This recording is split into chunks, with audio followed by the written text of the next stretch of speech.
oh.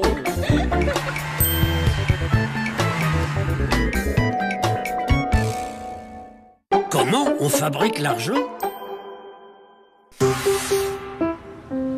Salut professeur, il faut qu'on sorte en ville. Tu aurais pas 1 euro? 1 euro? Tu veux dire 5 euros? En fait, le mieux, ça serait 10 euros si on veut aller au cinéma, non? Eh, je ne suis pas la Banque Centrale Européenne, je ne fabrique pas des billets, moi. Et elle est dans le quartier, cette banque? Non, ce n'est pas une banque comme les autres. C'est une banque centrale, une banque que les pays de l'Union ont chargé de s'occuper de l'euro. Elle est à Francfort, en Allemagne. C'est là que les banquiers de la Banque Centrale Européenne décident combien de billets ils vont fabriquer, en faisant attention qu'il y en ait ni trop, ni pas assez, car cela pourrait perturber l'économie. Allô, la Banque de France, il faudrait fabriquer 10 millions d'euros. Regardez un billet. Il est fait avec un papier spécial tout en coton pour qu'il résiste plus longtemps à la dure vie qu'il attend. Mais ce papier n'a pas la même épaisseur partout. À certains endroits, il est plus fin. C'est le filigrane. Un dessin que tu peux voir si tu regardes le billet face à la lumière. C'est pour faire joli? Ah, comme pour les autres dispositifs de sécurité, c'est surtout pour pouvoir reconnaître les vrais billets des faux et rendre très compliqué la fabrication de faux billets. Regardez, il y a aussi dans le papier un fil de sécurité. Ici, avec 10 euros marqués dessus. Et puis aussi une bande hologramme à droite avec les signes euro et 10, les étoiles du drapeau européen. Même les dessins et caractères imprimés sur le billet sont très difficiles à reproduire. Regardez cette bande en bas, par exemple. Ce sont en fait de minuscules caractères euro. Bref, vous pouvez comprendre que fabriquer ces billets n'est pas une mince affaire, car il est important que les gens aient confiance en leur monnaie. Et les pièces, c'est pareil? Avec les pièces, il y a un peu moins de risques, car elles sont moins intéressantes à fabriquer pour ceux qui font de la fausse monnaie. Le métal coûte plus cher que le papier, et en plus, elles valent moins cher qu'un billet. Ce n'est pas la BCE qui les fait fabriquer, mais les différents pays. C'est pour ça qu'elles ont chacune une face européenne et une face du pays. Mais elles sont valables dans tous les pays qui ont l'euro. Bon, j'ai un peu de mal à retenir, là. Tu nous les passes pour qu'on puisse réviser?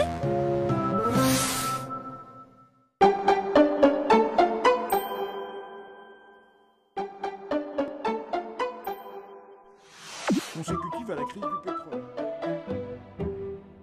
Bonjour professeur.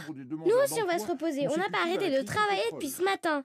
Oui, on a tellement marre de travailler. Et on vient d'apprendre le chiffre du chômage pour septembre, une hausse de 0,4% du nombre d'heures d'emploi Oh consécutive là à la crise là, du moi ça me pétrole. fait peur le chômage. Et puis d'abord, pourquoi il y en a du chômage? En fait, il y a toutes sortes de chômage. Il y a d'abord le chômage des jeunes, un quart des chômeurs. Il y a beaucoup de jeunes au chômage parce qu'il faut du temps pour trouver un travail qui corresponde à ce qu'on veut faire, aux études qu'on a faites. Mais s'ils n'en trouvent pas, les jeunes s'adaptent plus vite. Ils n'ont pas encore d'enfants, alors ils peuvent facilement changer de ville ou de métier. Et puis, les entreprises préfèrent embaucher des jeunes, car cela leur coûte cher. C'est pour ça que le chômage des jeunes dure moins longtemps que celui des adultes. Trop bien, vivement qu'on soit jeune. Mais on n'est pas toujours jeune.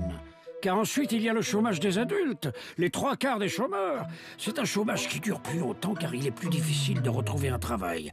On a des enfants, on est habitué à un salaire plus élevé et on ne peut pas changer comme ça de ville ou de métier. C'est parmi eux que l'on trouve les chômeurs de longue durée. Ceux qui sont au chômage depuis plus d'1 an, près de la moitié des chômeurs. Et souvent les plus âgés. Vous voyez, vous avez encore un petit peu de temps avant d'avoir à vous faire vraiment du souci. Alors, il y a peut-être pas besoin de réviser le contrôle d'anglais? Pas la peine, de toute façon on trouvera un boulot puisqu'on sera jeune. J'ai oublié de vous dire que ceux qui sortent de l'école sans diplôme ont 2 fois plus de risques d'être chômeurs que les autres. De 0,4% du nombre des demandeurs d'emploi.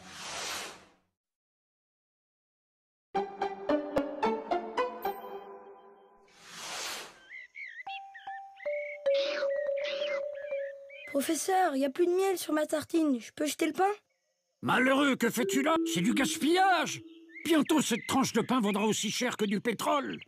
Aussi cher que du pétrole? Mais pourquoi? Parce que les produits alimentaires sont de plus en plus chers. Le blé, le café, le cacao, les fruits, tous les produits alimentaires coûtent de plus en plus cher. Dans les pays pauvres, cette brutale hausse des prix a provoqué des émeutes, car les gens n'ont plus les moyens de s'acheter de quoi manger. Mais pourquoi ça devient si cher? Il y a toutes les raisons pour ça. Imagine que cette table est la surface disponible pour faire pousser du blé, du maïs, du riz, du café, du cacao, des fruits, des légumes, faire paître des vaches, élever des volailles. Et autour, ces gens, ce sont tous les gens qu'il y a sur Terre. Eh bien, figure-toi que depuis 50 ans, la population de la Terre a triplé.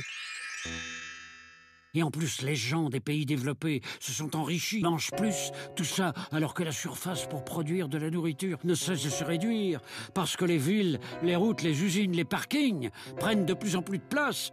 Sans parler des sols qui s'abîment, des déserts qui grandissent. Il est donc normal que les produits alimentaires deviennent chers.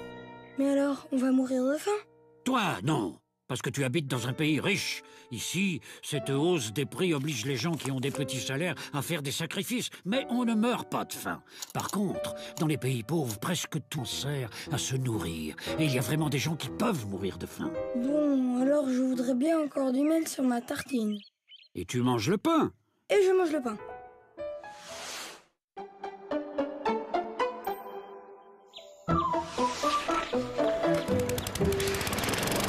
Ah, encore une victime de Monsieur Lapluche. Et qui est Monsieur Lapluche? C'est le voisin, il s'occupe à fond de sa maison et de son jardin depuis qu'il est à la retraite. Et c'est où la retraite? Mais Léo, c'est pas un endroit, c'est sa retraite quoi. La retraite, Léo, c'est quand on a travaillé assez longtemps pour avoir le droit de vivre sans travailler. Monsieur Lapluche peut maintenant s'occuper tous les jours de sa maison et de son jardin, car il reçoit une pension. C'est quoi une pension? C'est comme ça qu'on appelle le salaire des retraités, ce qu'ils reçoivent chaque mois pour vivre. Et c'est qui la leur donne, leur pension? C'est nous, tous les gens qui travaillent donnent un peu d'argent de leur salaire à des caisses de retraite. Et ces caisses de retraite distribuent ensuite cet argent aux retraités. Mais alors, c'est toi qui payes la pension de Monsieur Lapluche? Oui, moi et tous ceux qui travaillent en ce moment. Plus tard, c'est toi et Léo qui paieront la mienne. C'est d'ailleurs pour ça qu'il y a quelques petits problèmes. Car jusqu'à récemment, on avait beaucoup de gens qui travaillaient et payaient des cotisations, et pas tellement de gens à la retraite qui recevaient des pensions. Du coup, le système marchait bien. Les cotisations n'étaient pas trop élevées et les gens pouvaient partir tôt à la retraite.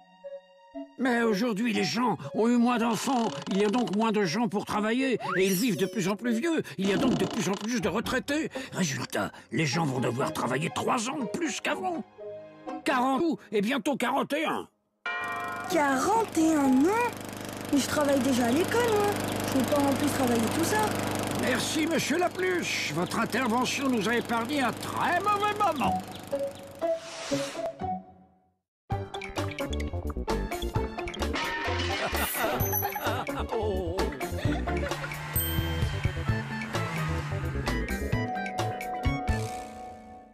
Pourquoi ils n'ont pas de quoi manger en Afrique? Salut professeur, vite! Tu aurais pas quelque chose à manger? On a faim! Servez-vous? On a eu 2 heures de gym, la boulangerie était fermée, on n'a rien pu acheter. On est affamés. C'est trop bon de manger. Mais ta musique là, y a sûrement mieux. Et dans ce village de Polimbala, au cœur de l'Afrique noire où nous sommes actuellement, toujours ces images terrifiantes d'enfants affamés. Cette mère de famille que nous interrogeons a déjà perdu plusieurs enfants de la famine, qui sévit ici depuis 2 ans. Dis donc, t'as refroidi l'ambiance là. Mais pourquoi ils ont pas de quoi manger en Afrique? Il ne faut pas généraliser. Tous les Africains ne meurent pas de faim. Mais dans certaines zones d'Afrique, il y a une vraie situation de famine. Regardez le Sahel, par exemple.